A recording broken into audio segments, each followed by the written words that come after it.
আসসালামু আলাইকুম বন্ধুরা, সানা কিচেনে সবাইকে স্বাগত। আজকে আমি বানাচ্ছি কচু শাক দিয়ে চিংড়ি আর নারকেল দিয়ে। ভিডিওটা দেখুন, সাথে থাকুন।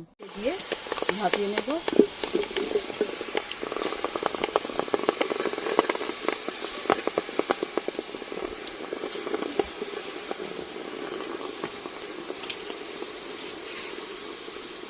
শাকে আমি এখানে একটুখানি পানি দিয়ে দিচ্ছি আর দেবো লেবু। এখানে তেঁতুলও দেওয়া যাবে, কেননা যদি গাল চুলকায়, তার জন্য লেবু দিয়ে দিচ্ছি এতে। আর দেবো একটুখানি নুন।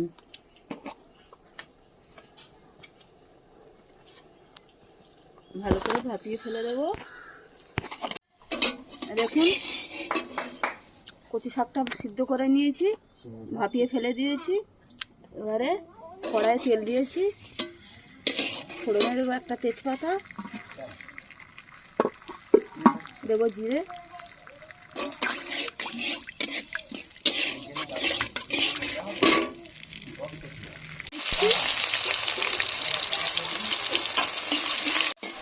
পেঁয়াজটা লাল লাল করে ভাজা হয়ে গিয়েছে।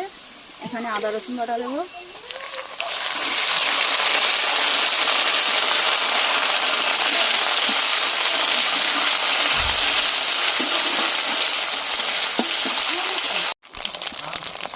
ঝালের গুঁড়ো দিচ্ছি অল্প, কেন কচু শাকে সবসময় অল্প ঝালের গুঁড়ো দিতে হয়, নাহলে খুব ঝাল হয়।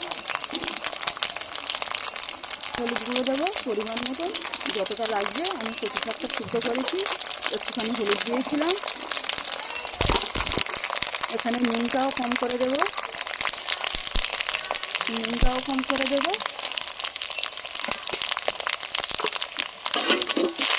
মশলাটা খুব সুন্দর হয়ে গিয়েছে।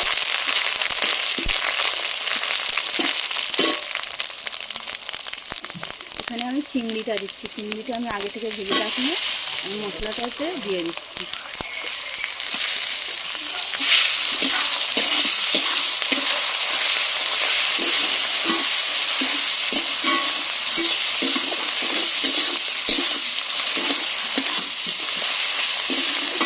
চিংড়িটা ভালো করে কষিয়ে নিচ্ছি।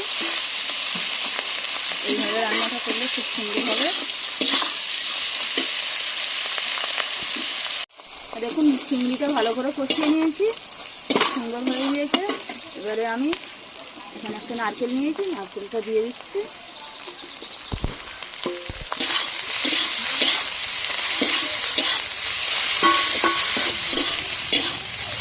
কচু শাক তো আমরা অনেক রকম বানিয়ে খাই, তো এইভাবে একবার বানিয়ে খাবেন, দেখবেন খুব সুন্দর লাগবে।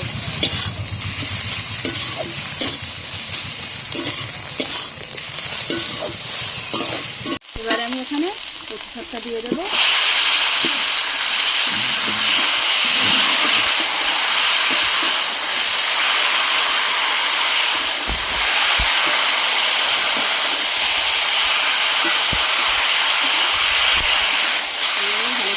আমি এখানে একটু গরম মশলা গুঁড়ো দিচ্ছি। এই রান্নাটাতে আমি কোনো রকমের পানি দেবো না।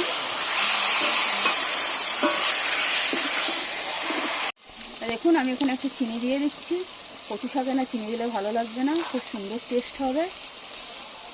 আর রান্নাটাও দেখুন, কালারটা খুব সুন্দর হয়েছে।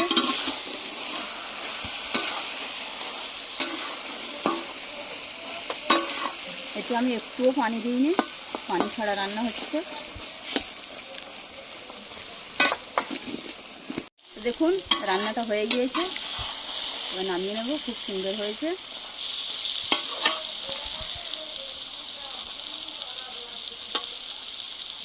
দেখুন, হয়ে গিয়েছে খুব সুন্দর রান্নাটা। দেখুন, একদম